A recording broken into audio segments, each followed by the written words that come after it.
Good evening. The South China Sea contains multiple shipping lanes, transit corridors that commercial vessels follow, routes that naval forces use, passages between island chains. And among these many routes, one corridor in particular matters enormously to American military operations. Not the widest corridor, not the most famous, but the corridor that provides the shortest path between key U.S. bases, the corridor that allows rapid response when crises erupt, the corridor that enables American forces to surge quickly from one theater to another. And this corridor, this critical piece of maritime geography that U.S. operational planning has depended on for decades, just came under Chinese control, not through combat, not through formal declaration, but through positioning, through presence, through creating conditions where American forces attempting to use the corridor face risks that commanders judge unacceptable. And facing those risks, American forces made the decision they hoped never to make. They rerouted. The first indications came through routine navigation advisories, standard communications that coordinate military movements in contested waters, messages that normally flow smoothly, confirming transit rights, coordinating schedules, avoiding conflicts. But the responses changed.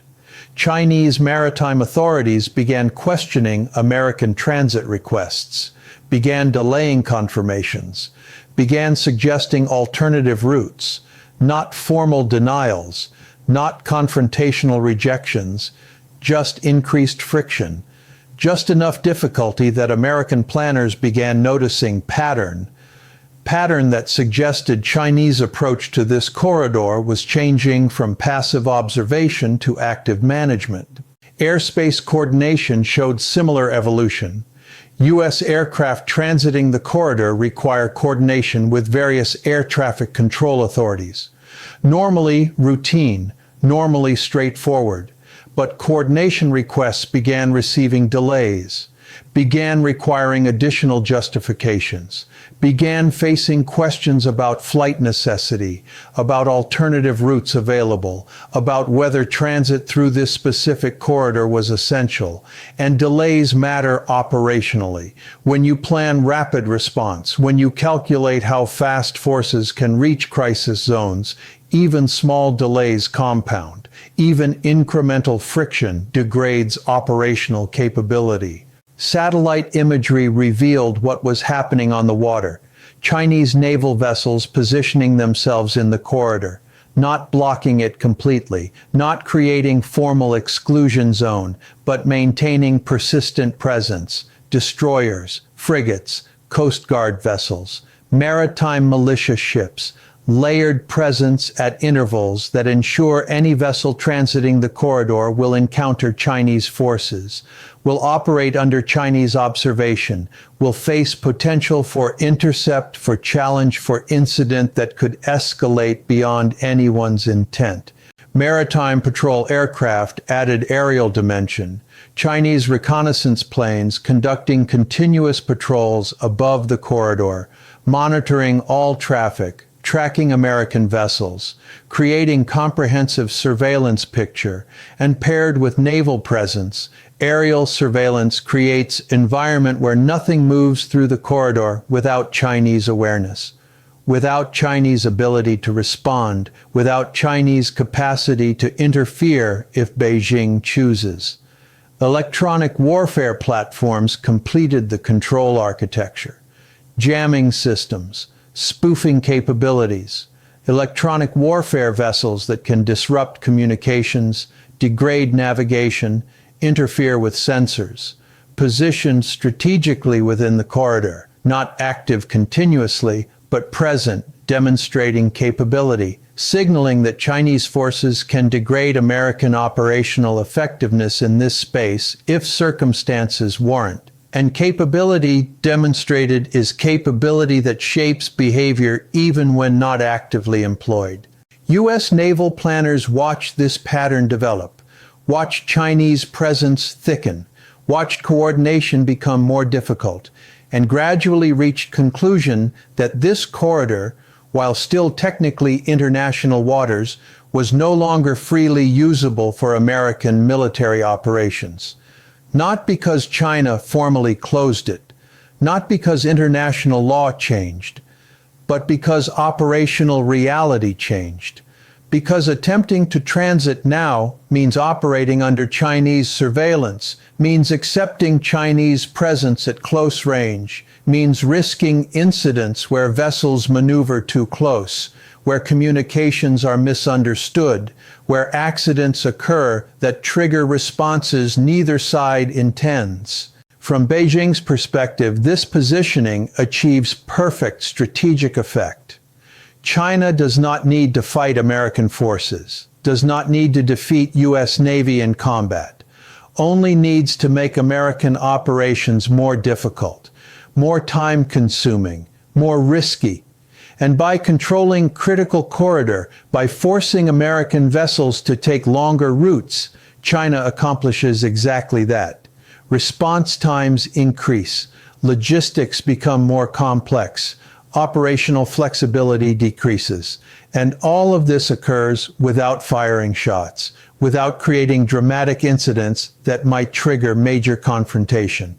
But from Washington's perspective, Chinese control over the corridor represents unacceptable constraint on American military freedom of action, represents limitation that undermines deterrence, represents precedent that, if unchallenged, encourages China to extend similar control to other corridors, other routes, other spaces that American forces require for effective operations.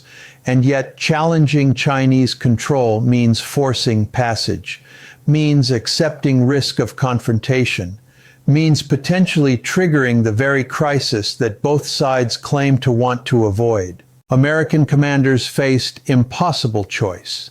Continue attempting to use the corridor and accept increased operational risk. Accept that every transit might become incident. Accept that Chinese forces will operate at close quarters where miscalculation becomes likely.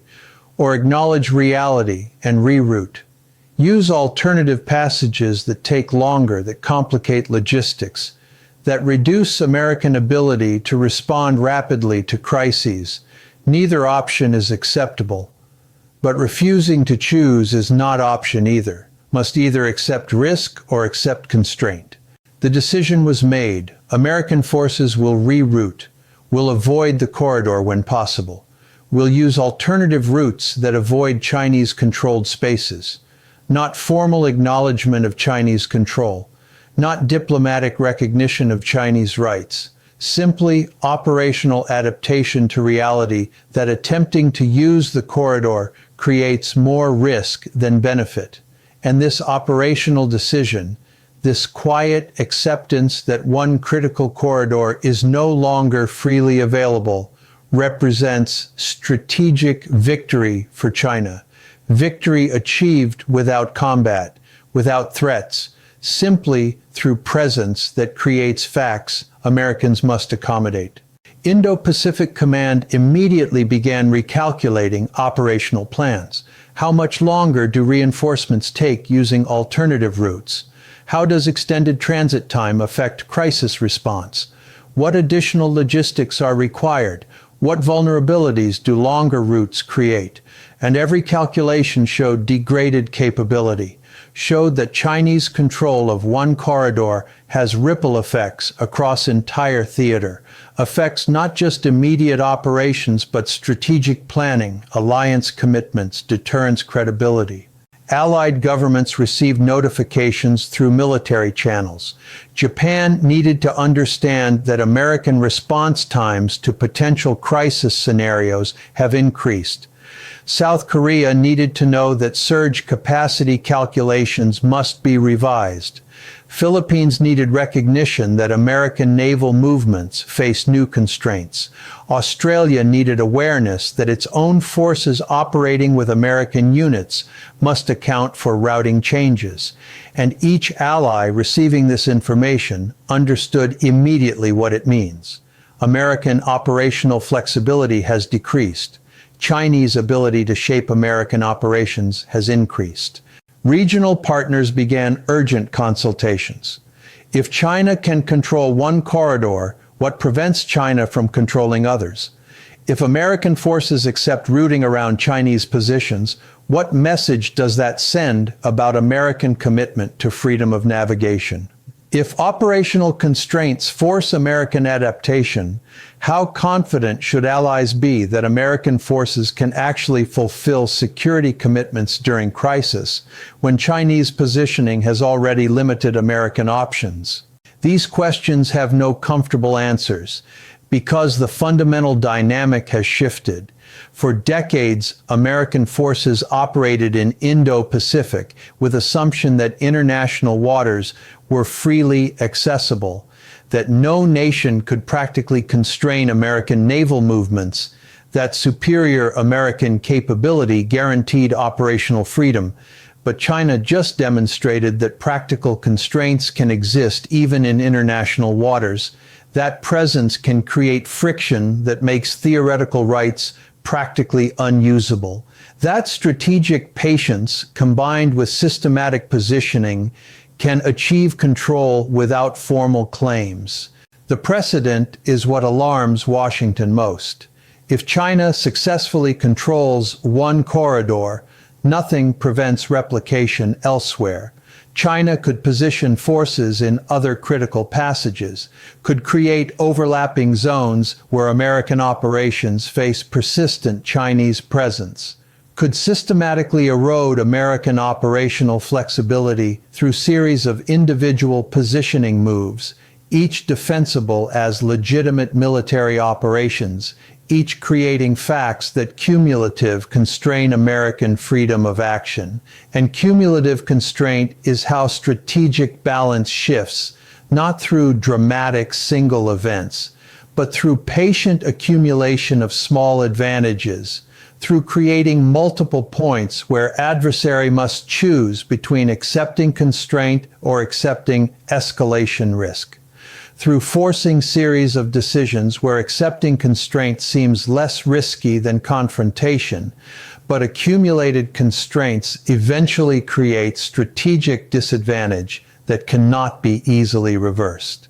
The routing changes will slow American operations, will complicate logistics, will reduce surge capacity, not catastrophically, not in ways that eliminate American power, but marginally. And margins matter. In crisis, when both sides are mobilizing, when both sides are positioning, when both sides are racing to establish facts before the other can respond, margins of speed, of flexibility, of operational freedom determine who gains advantage. And China just reduced American margins. Tonight, American naval vessels transit alternative routes, routes that take longer, routes that require more fuel, more coordination, more time. Chinese forces maintain position in the corridor they now control. Control not through formal claim, not through legal authority, but through presence that creates operational reality American commanders judge too risky to challenge. And the silent rerouting represents recognition that Chinese positioning has changed the strategic map. Changed it not through dramatic action, not through crisis or confrontation, but through patient positioning that accumulated until control became fact, until American forces acknowledged that fact through behavioral change, through operational adaptation that signals Chinese success in shaping environment, in limiting American options, in demonstrating that great power competition is not just about who has more ships or better technology, but about who can position forces to create facts that adversary must accommodate. China took control of critical corridor, U.S. forces rerouted, and the precedent is established that Chinese presence can constrain American operations in international waters without formal confrontation, can shift strategic balance through positioning rather than combat, can achieve objectives that serve Chinese interests while forcing American adaptation that undermines American deterrence. And adaptation, once begun, is difficult to reverse because reversing requires challenging facts that have been established, requires accepting confrontation, risks that seem too high to accept when facts were being established, requires demonstrating resolve that may no longer be credible after accommodation has already occurred. The corridor is controlled, the routes are changed, and the recognition settles across Washington and allied capitals that the Indo-Pacific strategic environment has shifted in China's favor. Not decisively, not catastrophically, but measurably. And measurement matters when great powers compete for narrow advantages that accumulate into decisive positioning. China positioned, America rerouted, and the lesson is clear to everyone watching that control of movement is control of tempo, control of options, control of the initiative that determines who shapes events and who responds to events shaped by others. Tonight, China shapes, America responds. And that reversal of roles is what strategic shift looks like when it happens not through war, but through positioning that achieves war's objectives without war's costs.